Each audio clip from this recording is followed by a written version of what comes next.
It was a bright and breezy Saturday morning when the Johnson family, eager for a fresh start, arrived at their new home. The move to a quiet suburban neighborhood was supposed to be the beginning of something good, a new chapter for Marcus and Aisha Johnson and their two kids, 10-year-old Elijah and 7-year-old Mia.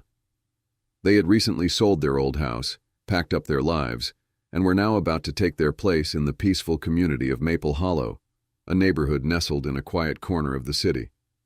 The family had been searching for a home for months. After numerous viewings, they finally found a place in the center of the development, a small but charming duplex. It was perfect for them. The kids would have their own rooms, the yard was big enough for family barbecues and birthday parties, and the school district was one of the best in the area. For the Johnsons, it was everything they had worked hard for. As the movers unloaded boxes and furniture into the house, Aisha stood on the porch, watching her husband organize the crew. She noticed something strange. Across the street, an older woman was staring at them from behind a bush. Her arms were crossed, and her lips were pursed. Aisha waved, trying to be friendly, but the woman didn't wave back. Instead, she quickly ducked behind the bush, as if trying to avoid detection. "Who was that?" Aisha asked Marcus, who was busy directing the movers. "No idea," he replied, glancing across the street. "Maybe a neighbor. Hopefully they're friendly." But the uneasy feeling lingered. Aisha shrugged it off, reminding herself that moving into a new neighborhood meant meeting new people. They'd get to know everyone soon enough. Little did they know, that neighbor wasn't just watching from behind the bush. She was already making phone calls. It wasn't long before the phone call came. Mrs. Catherine Reynolds, a longtime resident of Maple Hollow, had lived in her pristine white house for over 30 years. She was used to things staying the same, predictable, quiet, and orderly. But when the Johnson family moved in next door, something in her shifted. They didn't look like the typical homeowners in the area. They were black, and in Mrs. Reynolds' narrow worldview, that was cause for concern. Within hours of seeing the family moving in, Catherine picked up the phone and dialed the local police department. 911. "What's your emergency?" the dispatcher answered. "Hello," Catherine said in a shaky voice, trying to sound as calm as possible. "There's a family moving in next door, and I'm not sure if they're allowed to be there. They seem out of place. I think you should send someone to check." The dispatcher, sounding a bit confused, asked for more details. "Ma'am, what exactly seems to be the issue?" "I just think there's something wrong," Catherine stammered. "I've been here for years, and we don't usually get people like this moving in. I'm worried about my safety." The dispatcher sighed but said, "Ma'am, if there's no immediate threat, I suggest you speak to your neighbors directly. If they're doing something suspicious, please let us know." But Catherine, undeterred, continued, "Well, they're bringing in furniture and boxes. It just doesn't feel right." The dispatcher, clearly trying to remain professional, ended the call. "We'll send an officer to patrol the area."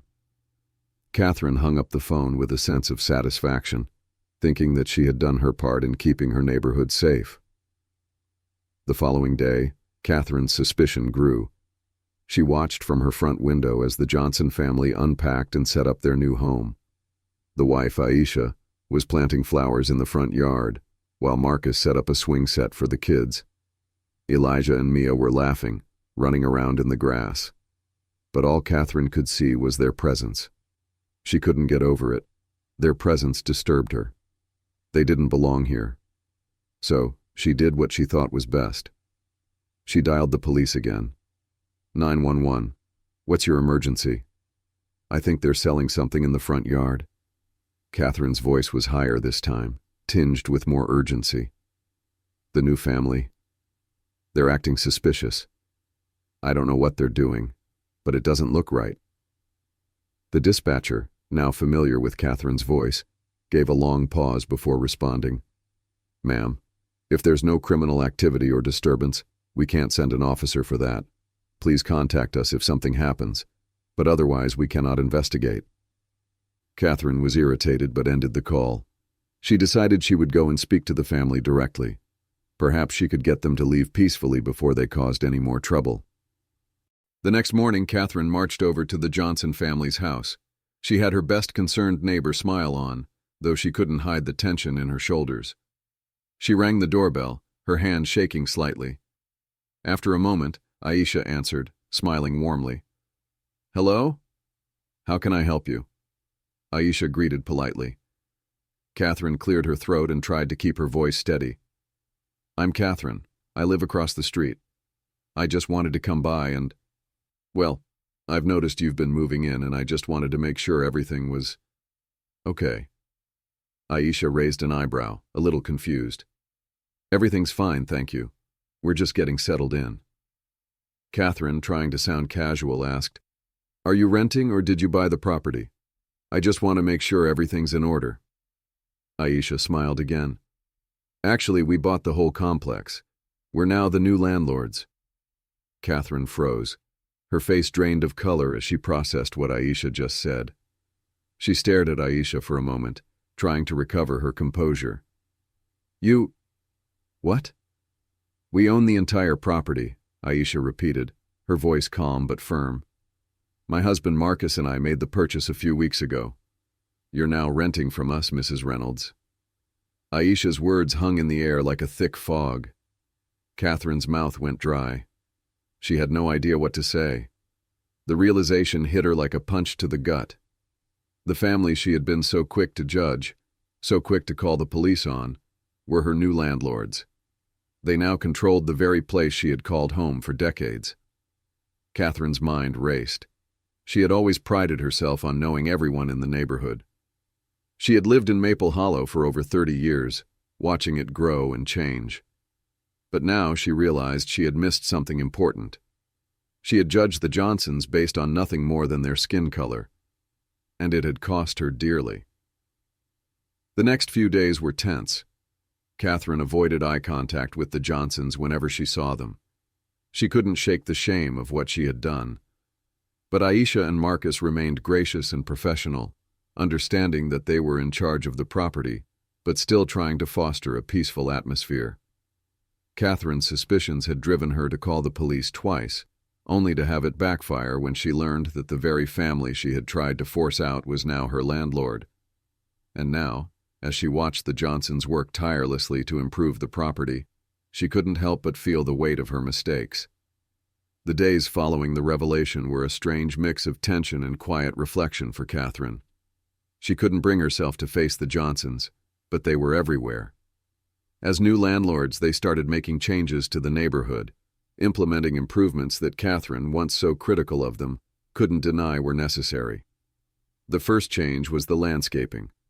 Marcus and Aisha had hired a local landscaping company to spruce up the yard spaces around the duplexes, including Catherine's property. New hedges were planted along the sidewalks, and the lawns were meticulously trimmed. It was a far cry from the overgrown patches of grass that had been ignored for months, but Catherine couldn't help but feel unsettled by it all. Why couldn't they just leave things the way they were? She muttered to herself one afternoon while staring at the freshly manicured lawn in front of her house. But deep down, she knew why. The Johnsons were trying to make a statement, to show they cared about the community, something Catherine had never thought to do herself. But that wasn't all. In the days that followed, the Johnsons held a neighborhood meeting. They invited everyone in the complex, including Catherine, to discuss upcoming plans for the property. Catherine hesitated at first, but she knew that avoiding them would only make her seem more out of touch. So, reluctantly, she showed up. As she walked into the community room at the complex, Catherine felt a strange sense of discomfort. The room was full of neighbors she hadn't really spoken to in years. Marcus and Aisha were sitting at the front of the room, their demeanor professional and friendly as they addressed the group. It was clear that they had a vision for this place, a vision that didn't include the passive indifference that Catherine had become accustomed to. "Good evening, everyone," Marcus said as the group settled into their chairs. "We're excited to meet all of you, and we want to make sure we're listening to your thoughts on how we can improve this community." Aisha smiled warmly at the crowd, her tone genuine. "We're here to make sure everyone feels welcome and safe. It's important to us that this is a place where families can thrive, and we're committed to making changes that benefit everyone." Catherine felt a knot form in her stomach. She hadn't expected the Johnsons to be so effective. They were bringing real change, something she had long been too complacent to even consider. As the meeting continued, Catherine listened to the suggestions from other residents. Some wanted safer playgrounds for the kids, while others suggested upgrades to the common areas. But it was clear that the Johnsons were receptive to all feedback, nodding thoughtfully and taking notes. Catherine realized, with a sinking feeling, that they were doing something she never had, actively participating in the community. At the end of the meeting, Catherine stood to leave, avoiding eye contact with the Johnsons. But before she could make it out the door, Aisha caught her gaze. "Mrs. Reynolds, I just wanted to thank you for coming tonight," Aisha said kindly. "We're really excited to work with everyone here." Catherine managed a stiff smile but said nothing. As she left the meeting, she couldn't help but feel like an outsider in her own home. The Johnsons, once the family she'd judged and resisted, were now firmly in control, and it was only a matter of time before the entire neighborhood would be on their side. A few weeks after the meeting, Catherine's discomfort began to give way to an odd sort of admiration for Marcus and Aisha. They had been nothing but professionals since their arrival, and the changes they were making to the complex were nothing short of impressive. The once neglected common areas were now clean and inviting, and the tenants, who had once been mostly silent and withdrawn, were starting to engage more openly. Catherine, however, still struggled with the guilt of her previous actions. The phone calls to the police, the assumptions about the Johnsons, based solely on the color of their skin. She had tried to write it off as a momentary lapse in judgment, but deep down, she knew better. She had made a serious mistake, one that had cost her peace of mind and a chance at understanding her new neighbors. One evening, Catherine found herself standing in front of the Johnsons' house, an overwhelming sense of shame filling her chest. She had never thought she'd be in this position, standing outside the home of a family she had wronged, ready to apologize for her actions. As she rang the doorbell, her heart pounded in her ears. The door opened to reveal Aisha, who greeted her with a warm but curious smile. "Hi, Mrs. Reynolds. Is everything okay?" Catherine swallowed her nerves. I just wanted to apologize," she began, her voice wavering, "for how I acted when you first moved in. I made assumptions about you and your family, and I was wrong. I'm really sorry for calling the police, and for everything." Aisha's smile softened, her eyes sincere. "Thank you for saying that, Mrs. Reynolds. It takes a lot of courage to admit when we're wrong." Catherine nodded, feeling the weight of the moment. "I've been living here for so long, and I guess I just didn't understand change. But I see now that you and your family are doing good things for this place. And I want to do better. I want to learn from this." Aisha stepped aside and gestured for Catherine to come in. "It's never too late to change, Mrs. Reynolds. We all have a lot to learn from each other." Catherine hesitated for a moment before stepping over the threshold. For the first time in a long time, she felt a sense of belonging in her own community. The change wasn't just in the neighborhood, it was in her too. The next few months were marked by a slow but noticeable transformation. Catherine began attending more community events, slowly rebuilding relationships with her neighbors. She worked closely with Marcus and Aisha to help improve the neighborhood, offering her knowledge of the area and local businesses to help them in their plans. Catherine also made a conscious effort to be more inclusive, inviting the Johnsons over for dinner and getting to know their family better. Over time, the awkwardness faded, replaced by a genuine friendship based on respect and shared goals for a better Maple Hollow.